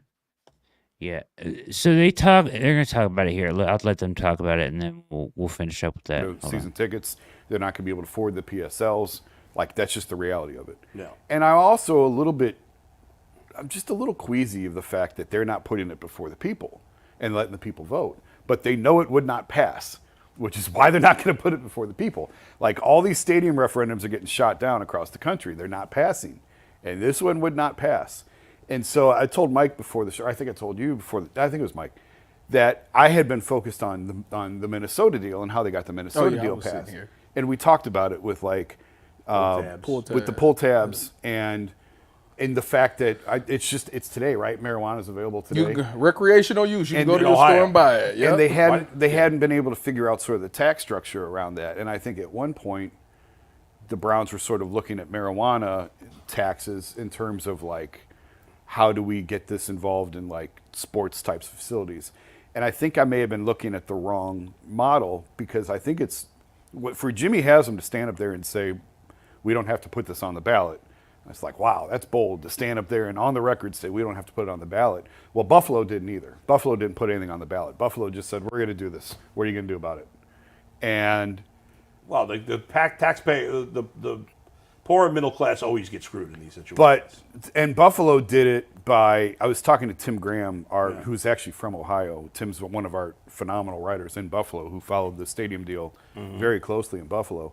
And there was like $450-ish million from the Seneca tribes that was owed to the state of New York. And so they used some of that money, or I think all of that money, or quite a bit of that money went into the stadium deal. But we don't have that here. So where are you going to come up with that $500-600 million? I think they're going to issue a lot of bonds for it. I think the state's going to be very highly involved in this in terms of the funding. And that's where, like, I think the Browns are going to open themselves up to a lot of pushback on this. But ultimately, like, what are you going to do about it? Like, what are you going to do? And Mike DeWine's in his last term as governor. He's on his way out. What's he care? You know what I mean? Like, he wouldn't care. And DeWine was in town. DeWine met with Jimmy Haslam and Roger Goodell at the end of last season. They had a big powwow toward the end of the season. And I'm sure that this came up. Of course this came up. And so, like, I just think that it's a dangerous game to play. And I've talked to people who were at the ground level of Gateway, who were involved in the Gateway project, who felt like you really need to put this before the people and let them vote on it. But that's not going to happen here. They're just going to ram this through. And if you go back and look at the Buffalo thing, there's a group of people who have taken this before the U.S. Supreme Court, and the U.S. Supreme Court has agreed to hear the case of basically misuse of public funds. Now, the Buffalo Stadium is already well under construction, but there's no timetable for the U.S. Supreme Court to hear this case. But if the U.S. Supreme Court agrees to hear this case, if they rule in favor of the people. I don't know what that's going to do for the stadium in won't. Buffalo. They won't. I don't know. Look at what's going on. I think it's a Hail Mary. Like they've tried it at the New York State court level and they've been shot down. All right, so very intriguing stuff there, and I want to ask you, like, how? And I don't know if you know or if you can elaborate on what he's saying. How do they get to the point, or even in Buffalo and in Cleveland, where you don't have to put it in front of the people, and that the tax of the 1.1 or whatever the figure ends up being doesn't have to go on a ballot? How is that possible? That part I'm not sure on, but I've always compared the situation to Buffalo. And I've used the taxpayer figure that they've used as my basic comparison. Off the top of my head, it's either 750 million or 950 million. But that's where I've always sort of looked at this and said to myself that that's how the Haslam's can sort of look magnanimous by backing off and getting only as much as the Bills got from the state of New York and go. But that's, either 3/4 or basically $1 billion that you're not paying yourself. So that's huge. But yeah, I mean, look, I said on the onset of the Deshaun Watson trade that any shot of passing a stadium would be done. Like that was it. So I agree with the sentiment that it would not pass. I agree too. Yeah. And for reasons I've sort of mentioned, I don't think it should. But if there's enough political, if people are willing to get on board, and here again, I think Jimmy Haslam and his group have done the homework to make sure this never has to happen, that he can go right on ahead and get exactly what he wants, which is how these things work. That's how money in politics always tends to work. And it's interesting. Bull the populist. I appreciate that. Yes, middle and lower class people will be the one who take the brunt of this. People are never going to be able to either afford the stadium or don't care about football. Like just people who are just like, I'm trying to live my life here in Cuyahoga County. I don't care. I have no interest in this. That is an element of this. But like, that's sort of how these things end up going. And like, I agree with the point made earlier, which is that like, it would be devastating for the Cavs or Guardians to leave downtown. I agree. One, to that point they made, which is there are more dates. And in playoffs, you get guaranteed home gates in playoffs. But more importantly, like the way football has evolved as a business, it just requires too much space. Parking and everything else, it just requires its own sort of little spot to be able to operate. Whereas baseball, if you sell out, it's still nowhere near as much as a football crowd would be, or the Cavs are going to be less than that. Like, so it can sort of work in the framework of downtown and not sort of interrupt everything. Whereas football, it requires, you go through Shuts downtown. down the city. Yeah. Yeah. You go through downtown and you're like, man, there are a lot of pay lots. And like, I'd be very curious to see in a world where the Brown Stadium is not down there, how many of those pay lots then become stuff that people wanted to go to as opposed to just parking lots that just sit there, which is a potential benefit and why I think downtown sort of gave a very half-assed bid, which is what I expected them to do to try to keep their dignity. But ultimately, they had no interest in this. They can't afford it. That part is fine. But yeah, I mean, like, I think unless a very large initiative of people are out there protesting and getting organized, this is going to steamroll through it, and it's going to go exactly how the Haslams want it to go, which is what I've expected all along. And I don't like that. For all the reasons I've talked about, I'm not a fan of that. They should pay their own thing. But like, that's just sort of how this is going to work. And they're right. Like Jason Lloyd is right. I wish he was a little more vociferous in the way he's presented this in what things he's written, because I know like he will say, if asked, all the things he's saying right now, but like in writing, he's sort of like, this is the way it's going to go. And like, I disagree with that framing. I think it should be presented more in terms of these are the options, like, but Here's should what we be you doing can this? do. As opposed to, well, the Haslams have just said they're not going to pay that much. Like, okay, I guess the billionaire gets whatever he wants because that's what he said. Like, here again, I think he's going to ultimately back off, pay a little bit more for goodwill and to give the wins to the politicians that need it. And that's part of the reason it's never going to go on the ballot, because those guys are all going to be happy with the deal they've sort of made. Seems a little crooked, but anyways, the question I would last ask you here, as we're kind of running out of time a little bit, but about this. So whatever, it goes on the ballot, it doesn't, it goes through, the public pays, whatever. You kind of said it starts at 1.1, say like it goes exactly as you described. They knock it down to like under $1 billion, right? Just under $1 billion. And that's what the public pays for. What is there a revenue split from the actual stadium then?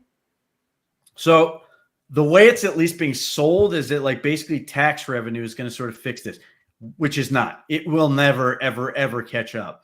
No. That's why. I mean, here again, the reason the Haslams want this is parking. Like that has been a thing stuck in Jimmy's craw in downtown Cleveland, because he doesn't own those parking lots. And all those people are taking, the event parking 20, 30, 40, $50. Some of these places may be charging $50 an axle at this point. That is money he's sitting there going, that should be mine. So whatever they're telling you in terms of like, oh, don't worry, the tax revenues get paid back, it never happens, ever. So if you are a person who's likely, inclined to be against this, like, don't buy that. That is nonsense. And ultimately, Cleveland ends up on, or whoever, Cuyahoga County, Brook Park, however, whatever governing body ends up on the losing end of this. Now, maybe they're okay with that.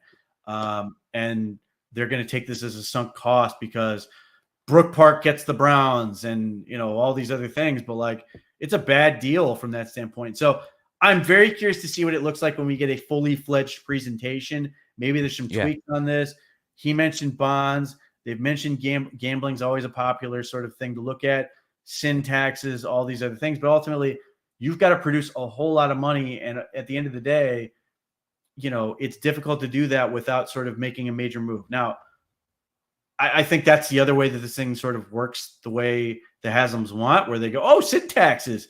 Well, of course, if you're willing to do this, you should pay for this, or gambling or whatever it is. Or, if it was marijuana, which it's not, but like just for the sake of argument, legal marijuana, if they were to try to attach it to that, then people will then go, well, if you're willing to do this, you can clearly afford to pay the stadium. Again, from people who may not have any interest in football or anything that could possibly be done in that stadium.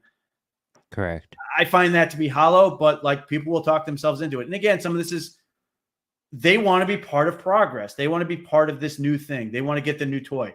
And I'm not here to bash anybody that feels that way, because I in part feel that way. I would like to get this nice new thing for the region and all the things it can do. I just don't like the way it's going to end up working. Fumble with some interesting insight here. Taxes for public-private use need to be okayed by the taxpayers. Bonds do not. The council can vote on those without taxpayer approval. Well, there you go. Bond. Yeah. And then again, you get that taxpayer funding.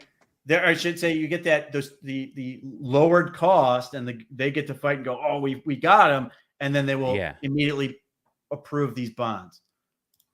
So, I get. So you're saying like the portion, the private funds, basically to what they've said so far will be, made back in some sort of a tax. You were saying, right? So, well, that's usually how it's presented.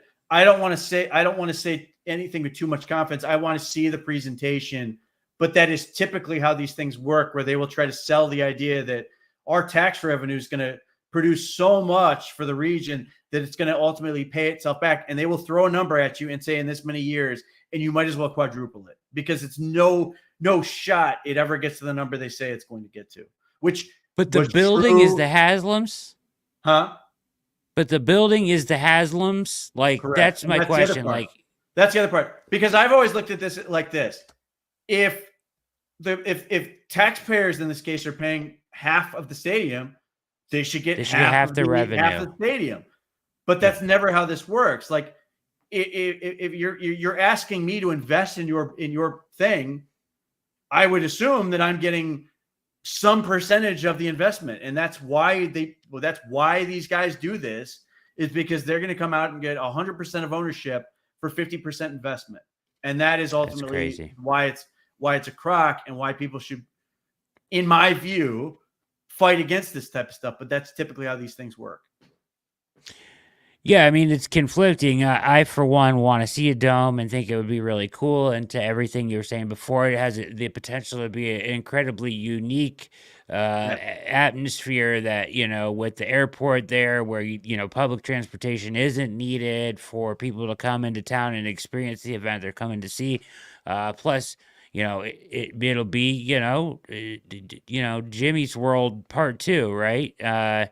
Sort of in that area in Brook Park, which is very cool for Browns fans. And, and people don't want to go to games like the Saints games, at least, some people don't, and sit there and freeze and the fan enjoyment part of it. But the way that they're getting there, as we've talked about, it feels filthy a little bit, right? And yeah, it's the fact that the people would pay upwards or close to $1 billion and there's no revenue split on the actual building's revenue itself just seems insane. And it's hard to fathom how they get away with all that. It has an organized crime feel to it, which is how these things work. Grease palms and the whole thing. You buy off politicians in the sense of you are giving them what they want, which is the ability to go get reelected, the ability to stay or grow to get to the next stage of their career. Yeah. And then they're willing to sign off and sort of sign off on what amount to be bad deals for the taxpayer. Now, we'll see. I don't want to get too far out in front of this. I'm just looking at how these things have tended to go, and it never works out the way you'd hope it would. In as much as there could be I say all this.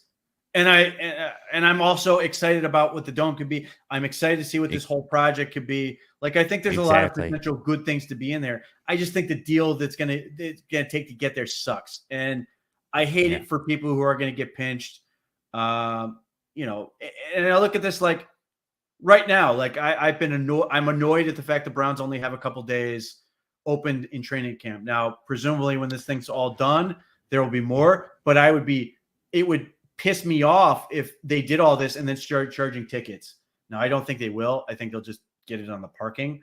But still, like, if you're going to do these type of things, you should be doing more to sort of be accessible for the people you are potentially pushing out of games. If you're saying, hey, we're going to raise prices on these tickets and everything else, it's going to be less accessible, you should make the training camp element more accessible, at least give some sort of trade-off that sort of throws these people a bone, because like the fact that you have 6 days, I think one of the, if it's just 6 open days, one of them was today.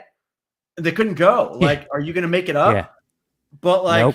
I went up there twice last year and it rained. They move inside and they don't make it up. So there's an accessibility that needs to be there to grow that community element. So they like stay there, because like, it should be easy for somebody to take their kids and see these giant, huge, see these heroes and all this stuff. People don't enjoy that stuff. Like, I think they've got to do a better job of sort of making themselves available to, if they're going to try to build up the PR to get people behind this. That is the one area where I do not think they're doing a very good job. Yeah, I would tend to agree. And I think a lot of people agree with you on that with the 6 dates this year. I know made a lot of people angry. It's hard to kind of decipher, because as on the football aspect, in a football vacuum, like, it's ideal for the team, right? To have things closed off and more focused and less. But you want, like, I remember as a little kid, being taken to training camp, and it's something you'll never forget, right? So at the same time, you want that for your fans as well, and go ahead. Well, what I would say is, if you're somebody watching this show, you're a Browns fan, ask a Steelers fan about this. They will look at you like you have 3 heads, because all their practices are available. You can go to St. Vincent College, you can go and watch. And for them to say there's only 6 open camp days, they'll be like, "What are you talking about? There's only 6 open camp days." Like, it's insane. Yeah. So that part, I think, does them a huge disservice. And I think, I will poke fun at the Steelers for being fronting fans and having very empty stadiums when they're mediocre, but like, they do a good job of like making this an inclusive thing when they get a camp and stuff. Like, You can get out there. You can see your team and like that community feel on a college campus in that case. And I'm not saying you have to do it like that, but you got to do something to sort of keep building those relationships. Absolutely. This has been a jam-packed full episode of the React. Any parting words tonight, Pete, before we get out of here? We got to make way for Garage Beers here in 5 minutes. And we appreciate you all tuning in, coming up on 1,200 people viewing tonight. We love it. Hit like, hit subscribe, hop on over to youtube.com/Orange and Brown Report. Make sure you subscribe so you know every time we go live. Hit that notification bell. Parting words, Pete? Yeah. One, pay attention to the OBR. Tomorrow we should have a film piece out on Jerry Jeudy. Fred Greetham's been crushing it in terms of coverage. And 100%. As much as he's a very accomplished football writer, he should be way more proud of the fact that he's a pickleball champion. And then stay tuned to Garage Beers. They're going to have the GM of the Blue Jackets, which it's a big get for them. So by all means, pay attention. Stay tuned. Check that out. I will be on Thursday night. OBR Weekly on Wednesday night. On All Eyes on Cleveland on Thursday, we'll have Dr. Jesse Morse on to talk about all of the injuries, Chubb to Watson to Newsome, Tomlinson, all of them, with the good doctor. With that, thank you for watching the React. Keep it locked at the OBR. For everybody over there busting out fantastic work every day and amazing coverage, we appreciate you watching. For Pete Smith, my name is Brad Ward. We are out.